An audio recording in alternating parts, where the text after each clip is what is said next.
tarde. Bem-vindo, bem-vinda a mais um Pausa para a Educação, o seu programa aqui na TV Itapê, que trata sobre questões de educação em seus aspectos práticos e teóricos e práticos. Uma reflexão que possa servir tanto para a gente pensar a educação no futuro, mas também a realização de provas hoje, né? Eu preparei hoje, especialmente o programa, uma primeira parte, como é de costume, sobre questões da vida escolar e, na sequência, questão de matemática, de língua portuguesa e de lógica, para a gente fazer também uma reflexão sobre lógica e o seu ensino. Eu sou o professor Jovir Filho e vou estar com você nessa meia hora.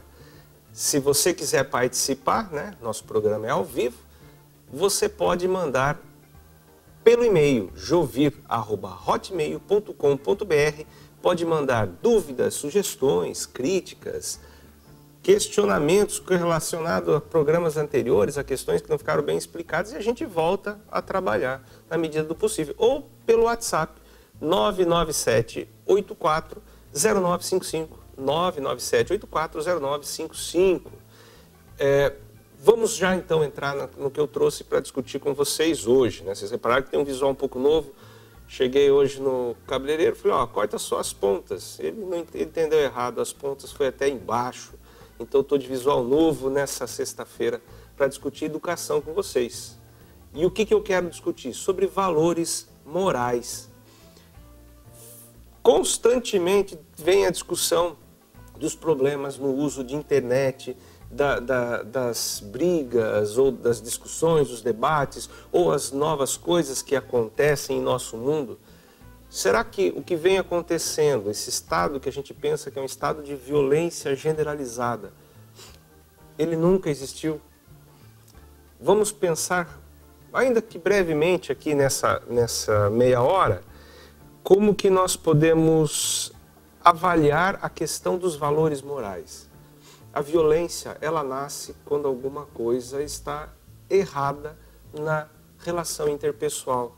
E essa relação interpessoal pode ser maior, né? Por exemplo, o estado máximo da violência são as guerras, que acontecem por quê? Em busca de poder. Mas se a gente for pensar estritamente, se não for a questão de valor básica, uma pessoa não vai à guerra. Eu só vou querer guerrear com o outro se eu não tenho uma solidez moral. Porque esse outro, eu também sou outro com relação a ele. Mas voltando para a nossa realidade, esquecendo por enquanto as questões de guerras que envolvem nações, né? Os valores morais estão no nosso cotidiano. O respeito ao outro, é a preocupação com o outro. Que valores são esses? Quem que determina? Eu preciso pensar, é a família. A família é que tem a responsabilidade de plantar, cultivar e levar à frente esses valores morais. E daí fica o questionamento. É a família que gera a sociedade ou é a sociedade que gera a família? Quase aquele paradoxo, né, de Tostines, né? Tostines é mais fresquinho porque vende mais ou vende mais porque é fresquinho? Então aqui nós temos essa questão, é a família que gera a sociedade ou é a sociedade que gera a família? Porque se a sociedade é ela que gera a família, então os valores morais, né, eles saem da alçada da família, ele vem determinado pelo conjunto. Agora, se é a família que gera a sociedade, a gente vai pensar, é dos bons valores dentro da família que vai se replicar na sociedade. Essa é uma questão que pode ser bastante filosófica e a gente avançar muito na discussão, mas é uma coisa que tem que ser travada, tem que ser pensada em algum momento. Será que a família, o que ela tem de parâmetro? Quais são os parâmetros para ela escolher o que é certo e o que é errado? Né? Quando um pai chega para um filho e fala, olha, se alguém te agredir, revide, bata imediatamente, mostre que você é mais forte, que você é valente. Esse pai quando ele dá, pai ou mãe, né? Quando ele dá esse conselho ao filho, ele está incutindo um valor moral, né? Que ele considera como correto. Será que esse valor é positivo ou é negativo? Será que ele não produz mais violência? Será que a questão, quando a gente fala, olha, Porque pode ter o outro pai ou mãe, né? Eu falo pai, mas aqui são os pais. Emblemático eu uso, como já comentei em outros momentos, o masculino na língua portuguesa às vezes serve como um neutro, né? Mesmo a gente tendo o feminino, que é a mãe. Mas quando, vamos falar, os pais aconselham a revidar e não deixar por menos, né, qualquer agressão, pode ter os pais que digam, olha, nunca revide, procure conversar, não tendo conversa, fale para outra pessoa. Então, são diferentes visões sobre uma mesma situação que nascem de dentro da família e vão explodir onde? Na sociedade, principalmente, nosso assunto que é a educação, principalmente na educação, né? Porque é quando nosso contato maior e mais intenso de vivência com o outro é através da escola. Existem outros ambientes, existe o clube, existe a religião, existe a vizinhança, mas a escola está dentro da vida formal e regular brasileira, de modo geral, não só brasileira, mas não falando do Brasil. Será que esses parâmetros não podem estar errados e a família está achando que está aconselhando corretamente, mas não está? Então, será que daí, como que a gente vai, quanto será, né? Como que a gente vai construir o diálogo? A família precisa reconhecer que ela está em relação a outras famílias. Então é preciso o olhar do outro. E aí é que entra a escola, como eu falei, é lá que estoura, é lá que tem um embate social primeiro. E a escola, ela até se costumeiramente se diz, olha, os valores morais, essa educação de valores, a gente traz da casa, a escola cuida do conhecimento, né? Das questões de conteúdo. Mas se a escola não cuidar do choque e pensar junto esses valores morais, talvez ela está se negando a um papel mais importante até do que o papel de formação de conteúdo e de conhecimento formal em seus alunos. Porque é na escola que acontece, né, o choque. Então, esse choque ele pode ser pensado como interação. Vamos discutir por que você acha que você está certo, por que eu acho que está certo. Então, essa interação precisa ser mediada pela escola. E para isso nós precisamos ter professores preparados, coordenadores, diretores, supervisores, enfim, toda a infraestrutura de uma escola, né? Inclusive os auxiliares, o pessoal dos serviços, todo mundo tem que estar imbuído e pensar que valores morais nós temos que discutir, que são importantes, não como certo ou errado, porque o certo e o errado ele é bastante relativo, mas enquanto questionamento, para a gente chegar num elemento comum. Pensar, trabalhar esses valores com as diferenças que eles trazem. E aí sim é possível e mais fácil de pensarmos na construção do diálogo. A escola, ela pode ser a ponte, esse diálogo de família com família pode ser muito melhor feito através da escola, através da educação. E nós temos os problemas, quando a gente pensa que os problemas aqui são daqui, não, os problemas são gerais. Quando nós temos problema generalizado, mais fácil falar da política, né, porque é o que a gente visualiza melhor, a política é reflexo do que se constrói na base.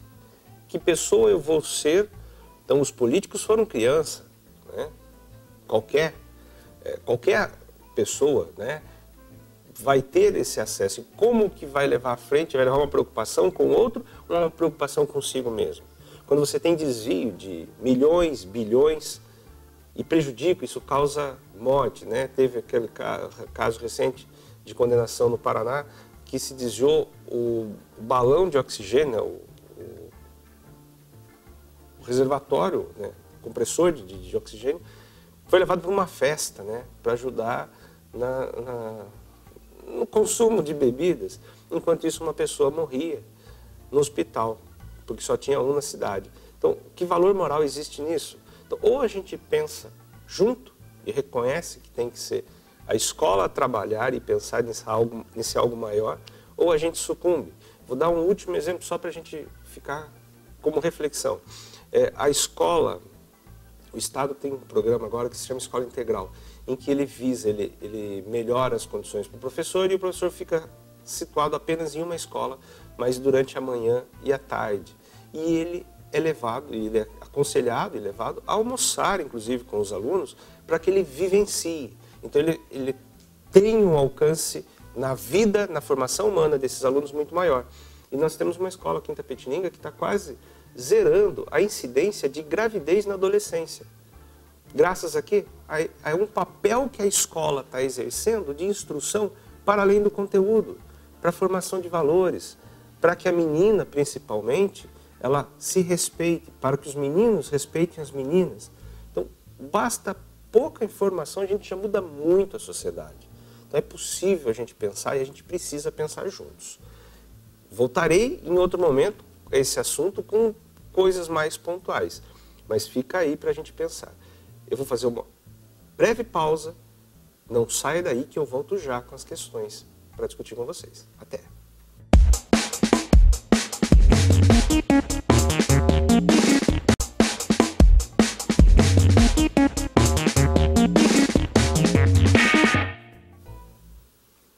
Estamos de volta com o nosso Pausa para a Educação, o programa aqui na TV Itapê que traz educação em seus aspectos teóricos e práticos para discutir com você, telespectador, né?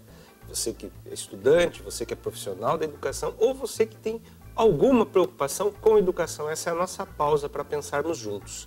Se você quiser participar do programa, basta mandar um e-mail para jovir@hotmail.com.br com dúvidas, sugestões, críticas, enfim, o que quiser contribuir, né? Como quiser contribuir. Ou pelo WhatsApp, que é 997-840955. 997-840955. Apenas, eu acabei não comentando no final do bloco anterior, a escola daqui de Itapetininga, que me referi, é o Seu Gomes, né? Que se localiza ali na Vila Alves, né? Vila Sônia, entre Vila Sônia e Vila Alves, né? Que é um excelente exemplo e um exemplo que deve ser seguido, pensado, replicado. Pois bem, agora eu quero trabalhar com vocês matemática, né? Uma questão simples, absurdamente simples, mas que causa muita dor de cabeça quando a gente não consegue refletir. Vamos lá para a tela que eu trouxe para vocês. Danilo e Carlos fizeram um exame de matemática e o tempo gasto por cada um deles foi de 2,5 horas e 2,7 horas, respectivamente.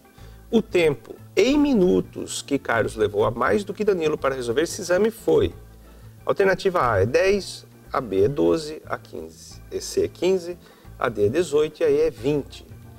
Quando o assunto é hora, em casa decimal, né? Eu estou falando de hora e eu estou trabalhando com casa decimal, porque ali está lá 2,5 horas. Há um erro muito comum, um equívoco muito comum que é pensar 2 horas e 50 minutos. Não, a hora ela não é decimal simplesmente, ela não é a base de 10 em 10, ela é hexadecimal, ela é de 60 em 60, é um tratamento diferenciado. Eu não posso considerar os 100% de hora como 100 minutos, o 100% é de 60. Por isso que uma hora tem 60 minutos. E a 10ª parte da hora, então, que é 10 vezes menos, tem 6 minutos. 0,2 é 12, 0,3 é 18, 0,4. Voltando lá para aí lentamente, 0,4 é 24 minutos, 0,5 são 30 minutos, 0,6, 36 minutos, 0,7, 42, 0,8, 48 e 0,9, 54 minutos. Ou seja, a tabuada do 6. Basta eu lembrar, eu fixar que é a tabuada do 6, né? 6 minutos, 12, 18, 24 e assim por diante. Desta forma, o que eu tenho que pensar aqui? Nós compreendemos que a diferença é 2,7 menos 2,5 é 0,2, que está lá, 12 minutos. Então, se a resposta é em minutos, eu vou dar como 12 minutos.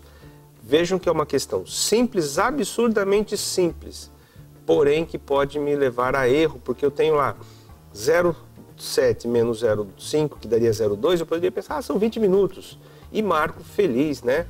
Ganho apenas o troféu Bidu, né? Nada mais do que isso. Vamos já direto para a tela de língua portuguesa. Eu trouxe uma questão aqui que é de substituição, né? Observe a expressão destacada na passagem. como tem centenas de milhares de pessoas sob seu jugo, essas gangues de farda ganham força em períodos eleitorais. E assinale a alternativa contendo aquela que substitui a original, sem prejuízo de sentido. O que está destacado ali? O como, né? O como está em negrito, é a primeira palavra, está um pouco mais forte aí na tela de vocês, mas é ele que está destacado. E o como, eu vou substituir por porquê separado, porquê junto, contanto que, logo ou conforme. O como, ele tem 3 usos essencialmente, né? Na qualidade de conjunção ligando orações. Ele tem o como comparativo, ele tem o como causal e o conformidade, né? Que indica conformidade. O como comparativo, ele é igual a, né? O conformidade, ele é o conforme. E o causal, ele é o porquê. Então, poderia colocar aqui, conforme tem centenas de milhares de pessoas, essas gangues ganham força? Não, não é em conformidade, mas sim é a causa.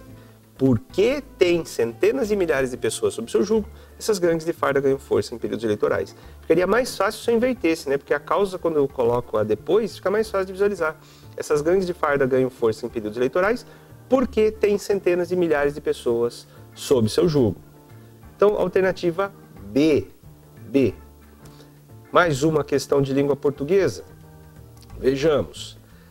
A opulência dos nababos, o equivalente muçulmano dos marajás da Índia no século XVI, deu origem à expressão nababesca, sinônimo de. E aí eu tenho que ver qual alternativa, assinale a alternativa que completa a lacuna com as palavras adequadas. Quais que eu posso colocar? Especial, superior, ostentosa, luxuosa, faustosa, rara, preciosa, meticulosa ou valiosa e surpreendente. Nababesca, o que acontece? Aqui nós temos, como eu sempre falo para vocês, o vocabulário ou sabemos ou não sabemos, né? Se nós não tem como ficar estudando, que não se acrescenta se a gente não tem contato com o vocabulário. E é importante aqui, se eu não tenho ideia, eu tentar pensar um pouco, ó, opulência, eu tenho que lembrar o que é opulência, não lembro. Marajás, opa, Marajás, já ouvi falar que Marajá é quem tem vantagem, quem tem vida boa. Então, qual que é a alternativa? Ostentosa, luxuosa. Ostentosa, luxuosa. Pois bem, vocabulário eu posso driblar quando eu consigo usar um raciocínio lógico para essa questão. E raciocínio lógico vai ser o que eu quero tratar no último bloco. Por hora, nós vamos fazer uma breve pausa para que a gente retome daí com lógica. Eu falei de matemática e língua portuguesa nesse bloco e vou deixar um bloco final para também fazer algumas reflexões acerca de raciocínio lógico. Não saia daí que a gente volta já já.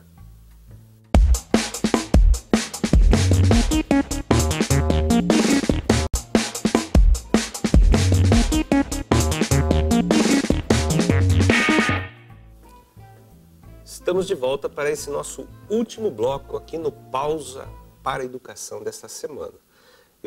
Como eu disse, nós vamos trabalhar lógica. Já vou direto para a tela e depois eu volto com as reflexões finais. Na sequência 4, 4, 6, 12, 30, 90, a partir do segundo termo, cada termo é obtido por meio de uma operação ou operações aplicadas ao termo imediatamente anterior. O sétimo termo somado ao 10º termo, ambos dessa sequência, resultam em 5.445, 7.020, 27.035, 28.665 ou 29.610. Quando eu falo em sequência, estou pensando na lógica, né? Está lá dizendo, há uma dinâmica aí, né? Há uma operação que é feita que leva ao termo seguinte. E isto é a coisa da sequência e por isso ela se chama sequência lógica. Normalmente falando em operação, eu tenho que pensar em quê? Soma, subtração, multiplicação ou divisão. Então eu tenho que analisar se está aumentando, se está diminuindo, se aumenta pouco ou aumenta muito, né? Se aumenta pouco, posso pensar, olha, vamos ver se está somando um elemento e qual é a regra de soma. Nosso caso aqui não é, porque olha, do 4 vai para o 4, opa, não mudou nada. Mas daí depois vai para o 6, daí já aumenta bastante, né? Foi mais 2, mais 6, depois mais 18, depois mais 60. O que eu tenho que pensar? Vamos dividir 4, que é o segundo termo, dividido pelo primeiro, que também é 4, dá 1. Se eu divido 6, que é o terceiro, pelo segundo, que é o 4, dá 1,5. Se eu divido 12 por 6, dá 2. 30 por 12, 2,5. E o 90 por 30, dá 3. Olha só, tem uma divisão que eu estou fazendo e o resultado está sempre batendo que ele está aumentando. Aumenta quanto? 0,5 em cada fator, cada razão que eu estou inserindo de multiplicação. A razão de multiplicação aqui, ela aumenta, ela está sendo somada. Então tem uma sequência dentro de outra sequência. A sequência dos termos que nós estamos vendo e a sequência dos fatores que levam à multiplicação, né? Então, se o sexto termo, ele é multiplicado por 3 para chegar a ele, o sétimo termo eu vou multiplicar por 3,5. Então, 90 vezes 3,5 dá 315. 315, agora eu vou multiplicar por 4, dá 1.260. 1.260 vezes 4,5 dá 5.670. E por fim, 5.670 agora vezes 5, né? Estou sempre aumentando 0,5, vai dar 28.350. E eu cheguei no décimo termo. Eu quero a soma do sétimo ao décimo, então eu vou somar 315 mais 28.350, que dá 28.665, letra D. O que eu preciso pensar aqui? Olha, é questão de muita atenção. Grande dificuldade? Não. Vai usar a matemática básica que eu aprendo no primário. A matemática básica, é básico isso daqui, não precisa de grande preocupação. Só que eu tenho que ter atenção. E aqui é que entra o momento de reflexão nessa parte final do nosso programa, né? O que eu quero conversar com vocês, né? Vamos voltar lá para a tela. O que eu quero conversar com vocês? Eu quero conversar sobre a importância de pensar com lógica, tá? Pensar com lógica. De todos os desafios que nós temos com a educação, com o ensino-aprendizagem, eu particularmente hoje tenho a clareza, vou dizer eu, claro que outras pessoas também tenham, mas no meu trabalho eu pude constatar que nada é mais importante do que o aluno ser levado a pensar com lógica. Porque se ele é levado a pensar com lógica, logicamente ele compreende aquilo que ele está estudando e ele é senhor do próprio conhecimento. Ele é que vai atingir o conhecimento, ele que vai trabalhar com o conteúdo, ele que vai pensar. O professor, agora, por que esse é um grande desafio? Porque o professor também tem que ter uma leitura lógica muito boa. Ele precisa pensar logicamente, ele precisa raciocinar em cima daquilo que ele está trabalhando com o aluno, e não de maneira mecânica, não de maneira automática.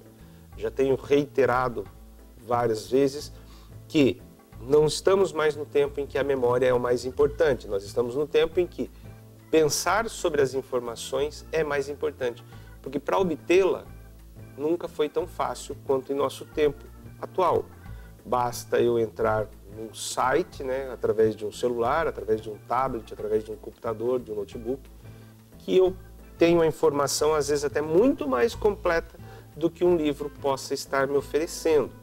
Então, a informação, correr atrás dela, nós temos um mecanismo. Agora, trabalhar com ela, pensar, é outra coisa. E qual é a importância aí que eu tenho que ter? O raciocínio lógico, ele é plantado dentro da casa.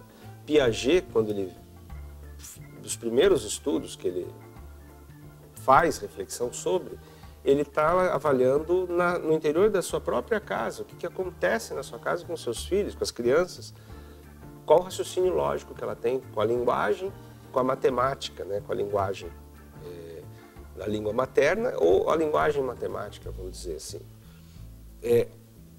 O conhecimento matemático nasce de uma percepção do mundo. Assim como a língua falar é uma coisa que é percepção do mundo.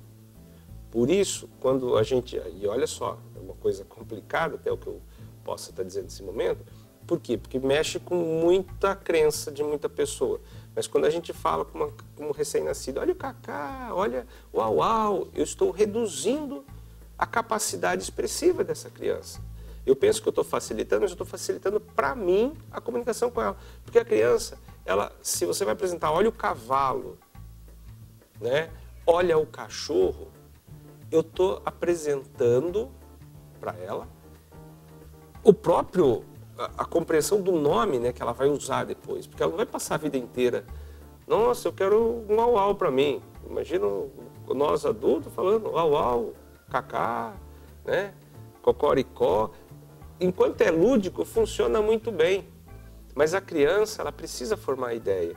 Então essa lógica, ela começa em casa e depois que ela passa a ser algo para a escola. E é fundamental a escola estar preparada hoje a ser provocadora, levar o aluno a pensar com lógica, para que uma sequência como essa que a gente acabou de ver se torne algo fácil, banal, para se raciocinar sobre ela. Pois bem, espero ter trazido elementos importantes para o debate em educação hoje e semana que vem estaremos novamente com mais conteúdo, com mais discussão no nosso Pausa para a Educação. Até lá!